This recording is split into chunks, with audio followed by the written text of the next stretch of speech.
What's up, y'all? I'm Emmanuel Butch, and this is The Calling Collective, where we talk life, faith, calling, and introduce you to people with various paths and callings so you can better understand and discover yours. Y'all, feel free to like, comment, and subscribe, and enjoy the show. I'll see you guys. What's up, y'all? It's your friend, it's your pal, Emmanuel, and I'm here with a very special guest. We got Mr. Butch here. He's a native of Norfolk, Virginia. Is Norfolk? You born in Norfolk? All right. Yeah, you went to school in Virginia State? Yes. Okay. All right. You're involved with the school system. I know you've been involved with the sports around this area. Yes. For a number of years. Man of God, loves the Lord. He taught me a lot of things about the kingdom of God. Helps my family out. I wanted to tell you thank you personally for my granddad passed. You've really been helping my grandmother. I really appreciate this. It's a blessing to me.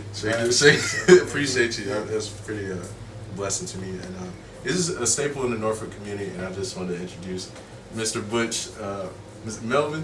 Mr. Melvin. But most of the people that I really know. Okay, they know about Butch. Okay. You call me Melvin, they might not know what you're talking about. Okay. All right. Well, your contact on Apple, it says Mel Knight. Yes. Okay. Well, Mr. Butch, I want to thank you for coming on today, and we're gonna give you a quick round of applause. I give you. All right. Maybe we want to wait till the end. Maybe you want to wait till the end? Okay, no doubt. Will change your mind? Nah, they ain't gonna change their mind. They ain't change their mind. All right. So usually when we start, I give a like an icebreaker type question. Mm-hmm. So for this episode, is this or that for Thanksgiving or Christmas? What would you choose as your favorite holiday? I would say Thanksgiving. Why Thanksgiving? Just like this Thanksgiving, Okay. it's one of the times that where you do have, for us, we have most of our family together. Okay. And it's it's not a small thing; it's kind of a big thing. Yep. And and we never know where we're gonna be or whatever. And Christmas, everybody's kind of spread out, they're on their own. But Thanksgiving, we all together. So I would say Thanksgiving. No doubt, that's good stuff. Yeah. Okay, I would probably have to say I like Thanksgiving too. Yeah. Yeah, Christmas I feel like it's kind of like a repeat of Thanksgiving. Mm-hmm. It's the same kind of foods, but yeah, I'm kind of tired of Thanksgiving. But Then when we were younger, okay, when we get toys and stuff, and of course it was Christmas. Okay, that's fair. Yeah, that's true. That's now true. you're buying the now toys. you're older. Yeah, nah, I ain't got no kids though. I ain't got no kids, but the nephews and nieces. But all right, we'll get right into it. Today we're gonna talk about just gonna introduce Mr. Butch, and we're just gonna go from his life. And he's a wise man, and so we just want to hear some of his wisdom and what he's got to share. So I'm gonna start off out. What was your family life like growing up? Well, family life was it was kind of, I'm not gonna say shaky, but Okay. it was a good. I mean, we have a mother and a father in the home. Okay. But both working, and dad, really worked, and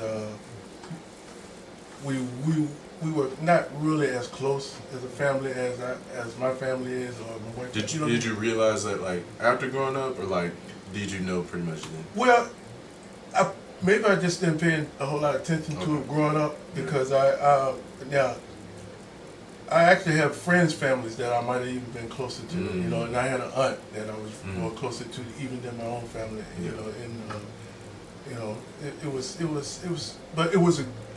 it was love there, but not the type of love, the emotional love sort of. It was the love from providing. And Yeah, love and that's like where it stopped. Okay. So I feel you. Yeah, I feel that way too. Well, no, I had a great upbringing, but like sometimes you look back and it's like some things could have been better or done differently. So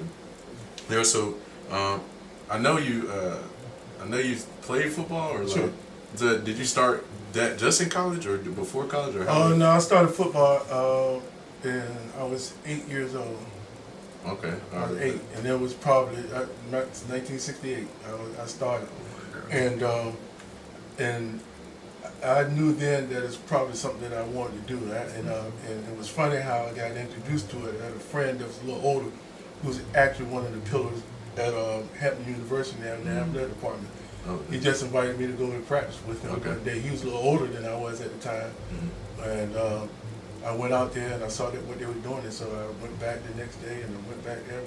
So okay, I know he was a infamous kicker, right? Well, yeah. Or like, did you start off kicker? Oh no. Okay, what did you start off? Well, actually, coming up, I was a running back, And I say this, Okay.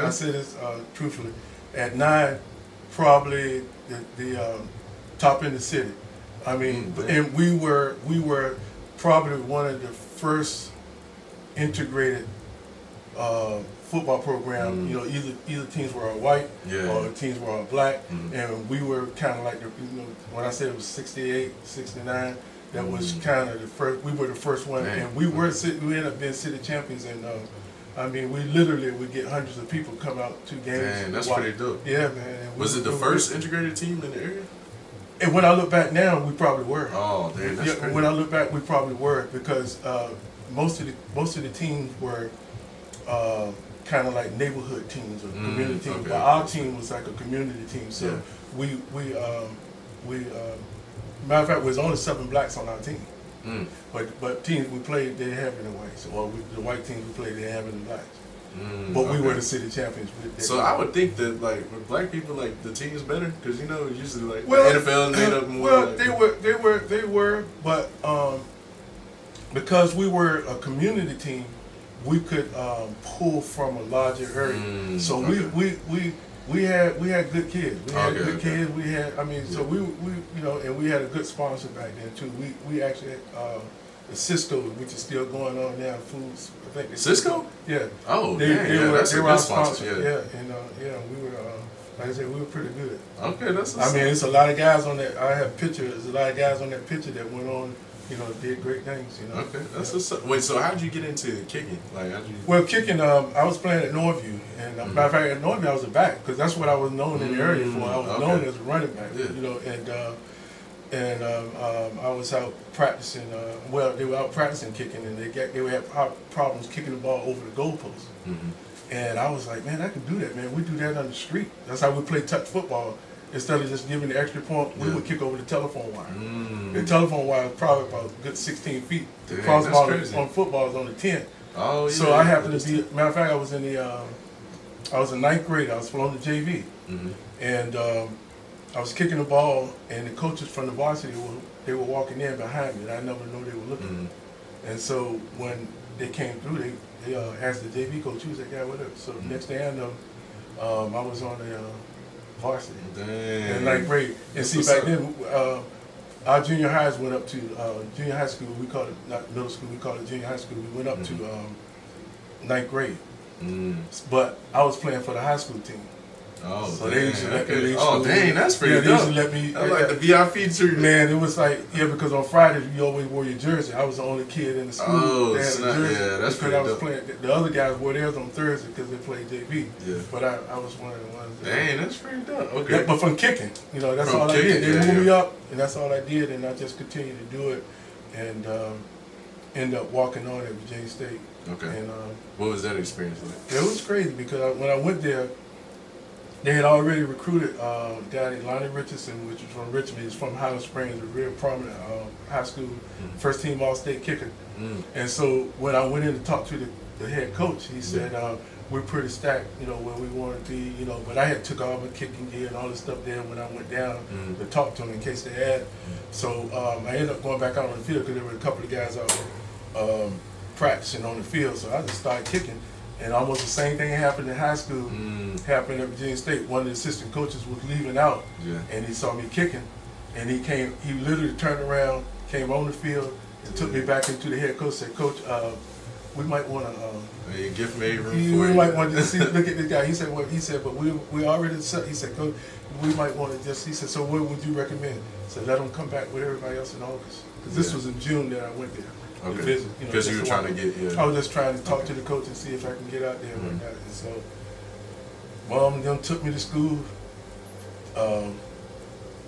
packed a chest, took me to school, dropped me off on the corner of the dormitory, and they left.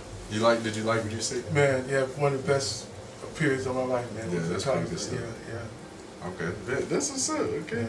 I didn't know it was like that. I know you walked on, but I didn't know it was like they already had a kicker. Right? Oh no, not just a kicker. He was first team All-State kicker. So he was like, and I was already a year out of school. I was working at Farm Fresh. I was working at Farm Fresh, and one of my buddies that knew me from Northview was telling me that I should try to go out there. So he set it all up and had me.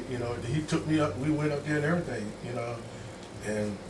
And I mean, full scholarship. I mean, again, full scholarship and everything. Did you like start over the dude? Yeah. He. The first game we played.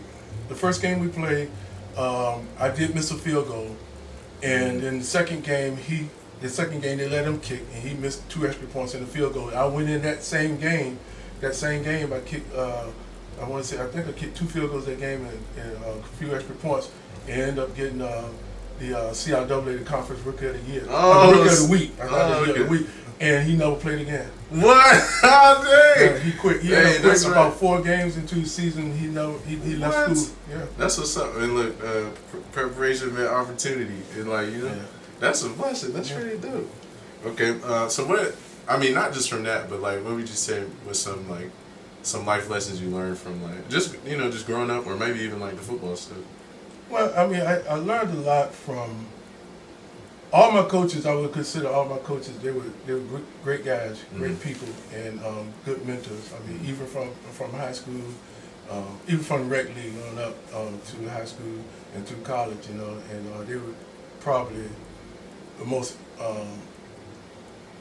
instrumental. They were most instrumental parts of my upbringing and the whole thing. Yeah. But what I did learn is that you never know, like you just said, you never know unless you try something. For sure. Whatever. You gotta go for something. I went from working as a bagging groceries to doing that, and getting the opportunity to go to college. So probably like traveling and like. Oh yeah, got the opportunity. Yeah, we traveled. Yep. We traveled around, to see our double A school. Okay. Yeah, I mean, that's still good. We did have a game scheduled in Japan, and for some reason it fell through. In Japan? Yeah, it fell through and we didn't go, but we were supposed to have gone, I didn't know they played football. Well, I guess they got schools back then what they would do, they would take them like colleges and they would take them there, just like the NFL go to Europe. Oh, yeah, play just to play a game over here. Okay, that's cool. Yeah, and ended up playing semi-pro, and of course. You played semi-pro? Oh yeah, I had. Matter of fact, I had 2 trials with the Washington Redskins. What? Yeah, and even in that, I would have been the first black, the African American kicker, had I made that team. And I went there twice. I went in '84, and I went back in '86. In '86, it was 63 kickers that came out. I was one of the last 2 that were there. And the guy that actually beat me out, he had 2 brothers that were already playing in the NFL, but it was legit. We started out with 63, and he and I were the last 2 left, and then I didn't go back. I didn't. Do you wish you had went back? Well, or do you feel like that was it? I didn't. I would have gone. I think I should have gone back, because some of the guys that were there when we first started out that didn't even make it, they ended up going around. But see, at that time I was working in corrections, so I actually did have a job then. Yeah, so you and and it was that was '86. Matter of fact, the same year we got married. So it was a lot going on, but after that, but everything worked out. Yeah, it works out how it's supposed to. Yeah, for sure. Okay, I know this is a big one. I wanted to know how you came to Christ, or what was that experience? Well, as growing up, we were going to church. Yeah. We were involved in some kind of way in church, and even when my mom and them may not have gone, they sit there, so we would go. But it was different. But I was raised in Church of God in Christ. Okay. And it was in the neighborhood. Okay. And so we would walk, walk. We got money to put in the offering. We started at the corner store and bought candy. Okay. And then we always sit in the back and we would watch the ladies that would shout, and we just sit back there, but I was there, and just sitting in there. Occasionally, you might hear something that sparked you or whatever, or it might even been a song that they might have sung or whatever that that resonated with you. But I came up like that. But I really got my foundation from Charles Stanley. I started listening to him on the radio on a daily basis, and I really enjoyed the way that he taught, and it made stuff pretty simple, and it made it like where if you listen to him, you have to make a decision every day, you know. That's right. And so you know, like a call to action. Yeah, man. And I tell you, it was you know, he just passed this year too. Yeah, I just see. But man, I mean for years, and I think it was when I said think, because I don't remember the exact year, but I want to say it was in 84, 83, 84, 80, no, yeah, 83, 84 when I got saved. And I got saved at a church going with my aunt. She wanted me to go to an evening service, and I was just sitting in there. But I mean, I knew about God, I knew it, but I had really never made that decision, you know, to do that. And I just remember, couldn't tell you who the guy was. I just remember him saying near the end that if you died today, do you know where you would go? And when he said that, I said, I really don't. Yeah. You know, and it's a funny thing happened at that service because, like I said, I was just there to go with my aunt, who I was staying with at the time. And so, and it was an evening service, and I went in, and I remember him making that statement, and then I thought about it, and as different people came up, I ended up going up, but when I went up, I was kind of like at the back of the group, because I was like one of the last ones to come, and later I never met whatever, she came through the crowd, got him, and pulled me all the way up to the front, and I didn't know what was going on then, but the thing that happened, and I'm not saying this for people, I mean, you don't necessarily have to have an emotional experience. But I do. But for me, I wasn't a crier. You know, I mean, for nothing. I mean, pain or nothing. You know, and I just remember after doing it, I couldn't stop. I mean, I was almost embarrassed to turn around and go back to the seat because I remember I had on a tan, double-breasted blazer, and all this was just wet from me standing up there, praying, you know. And so I knew something had transpired, you know, and I couldn't explain it. But again, from the teaching and from reading and teaching and reading, it came, and that's when I realized that, you know, it was just something that even to this day now, when, you know, like I was saying, some people, they have a holy dance or whatever, but when stuff hit me, and then, I mean, it could be just a word being taught or preached, and the tears come. Just out of nowhere. I mean, it's almost like with God. You remember when after He promised that He put a rainbow up, promised that it would He would never flood the world again because of that. And every time, you know, occasionally when it rains, we see that rainbow as a reminder of what the promise that He gave us, you know, in Scripture.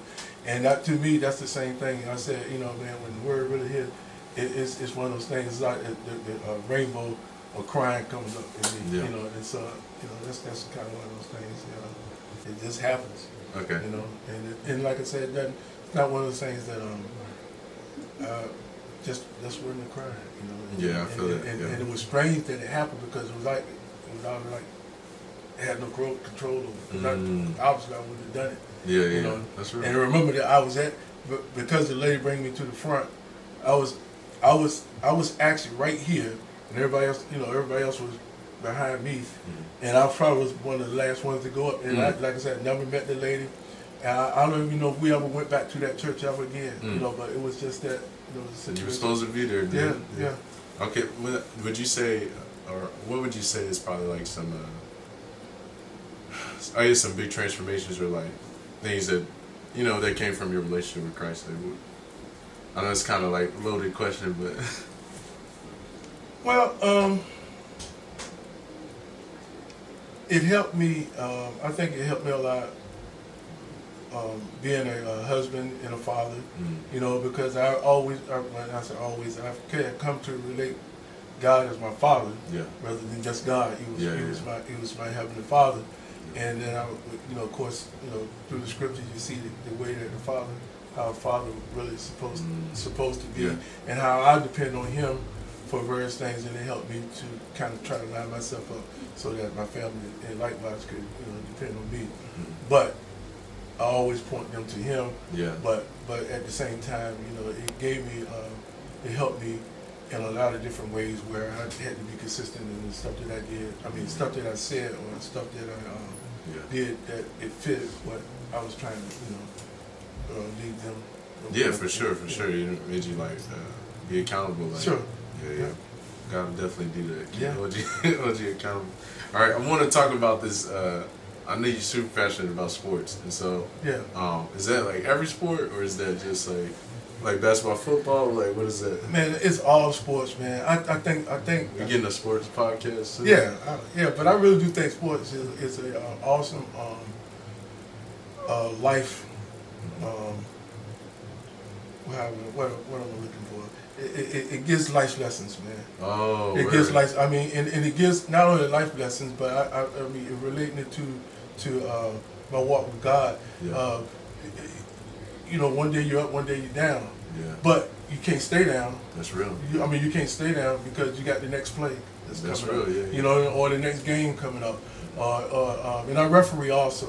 Yeah. And so, Okay. I mean, we were probably some of the most scrutinized individuals. Yeah, for on sure. The play. calls. Yeah, I mean, yeah, because I tell people on a day where you're 100% right in a game, as far as one coach is concerned, you're only 50% right because Yeah, they that's lost right. Yeah, in this game. So on your best day, you only but you have to learn to brush it off and move right to the next play. And I know that God says that when you fall off, you know, He's already forgiven you. Mm. So you can't stay down. You got to get back up. You Yeah. got to continue. So it all works together. But like I said, some of my greatest life lessons, I mean, highs and lows that I've that's experienced with through sports. You know, I had some highs, but I definitely had some lows. But I did say this that I've come to believe that it's in the tough moments that you really learn, that you get more out of. Oh, for sure. You know, and I know it sounds crazy, but it's the you truth. get more out. I mean, you learn more and get more out of it when you lose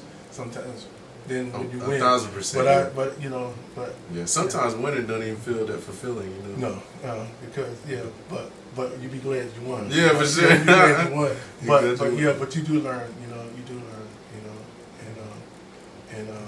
Even in my coaching, I have coached some great guys, man, some great kids. Like one of the guys I coached in high school over here. What you coach? What was it? Football. Yeah, I coached football. I coached football in high school and middle school, and I coached girls basketball in middle school. But one of the quarterbacks that played for us at Booker T, we were real tight because he ended up being a referee for a while, and now he's coaching at Norfolk Christian now at the moment. And I had a game with him, and I was talking to him. I was introducing him to some of the other officials that, just one of the guys that could find out, he was working, I want to say he's working with the legal department in Norfolk, Commonwealth Fraternity, or whatever. But he just told me, I want to say about 4 weeks ago, he was telling me that he's going to be a judge now. So starting this month, awesome. he's going to be a juvenile judge. I said, actually, know a guy, that came up through our program. Yeah, that's pretty dope. Yeah, man. And there are probably 5 coaches now that I actually referee their games that were players for me, when they were in high school. Dang, that's pretty crazy. Yeah. Okay. That's what's up. Okay, would you? Go ahead. No, what were you gonna say? No, that's No, okay. No, Would you say you had a favorite sport? Oh yeah, football is probably my favorite sport. Okay. That's really the sport that I play. And the rest of the sports I may have coached in or whatever, but football is my favorite sport. Okay, that's fair. By far. Okay. Any last words of wisdom you got to the people? Whether that's sports or as God, like anything you could give to leave with them?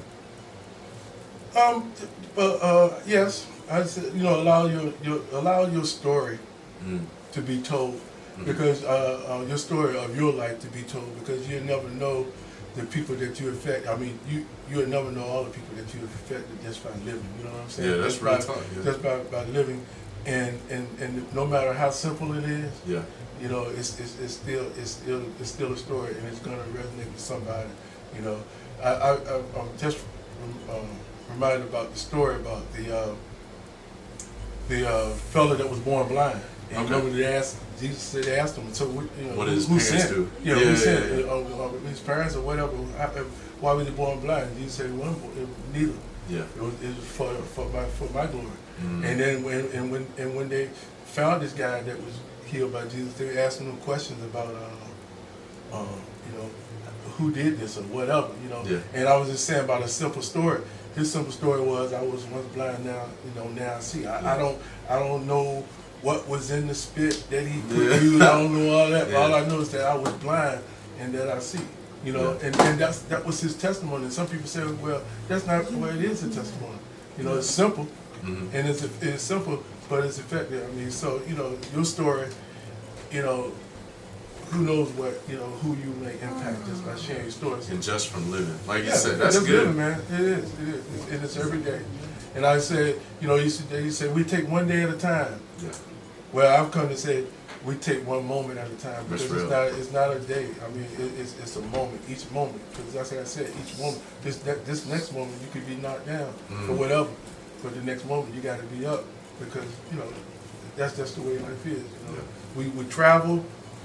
We travel all around the country, or all around our neighborhood. But how often do you travel on the street that's straight? The street always has corners and bends and whatnot, or exits and entrances. And so there are times that you can get off the highway, but there's always a way to get back on, you know. And so, you know, everybody wants to stay on the straight, because that's the quickest way to get from one point to the next, is a straight line. But life is not like that. So life has its curves and bends, but yet, you know, we have to be flexible enough to that we can get, knowing that we can get back on. You know, if we get knocked off. That's real talk. I'm taking a lot of L's in life. I feel it. But it's like I grew up not having to really take L's like that until as a young man. But it's like I feel like God will put you in. You know, He wants to develop you and develop your character. So like, and I've had to take a lot of L's in character developing moments, but it's all been for my good. Like, we all take L's. Yeah. You know, we all take L's. You know, but you know, the ultimate thing to know is this: as believers, which I know you are. Yes, sir. We have the privilege of going to the end of the story, and we already know that we've won. Yes. So how far can we get down when you already know that's that real talk. at the end of it, when it's all over and all done, we got a W. We got a W. Right. We'll never have an L at the end. We already know what the end is. That's real. Like, change your perspective, right? Because we always win. Yep. All right, Mr. Butch, I appreciate your time. Sir, this has been great. Thank you. We got a live audience here being nosy. Mr. Yvette, you want to wave your hand in front of the camera? No, she don't want to wave her hand. All right, we love y'all. We'll see y'all next time. All right, thank you again. No doubt. Thank you.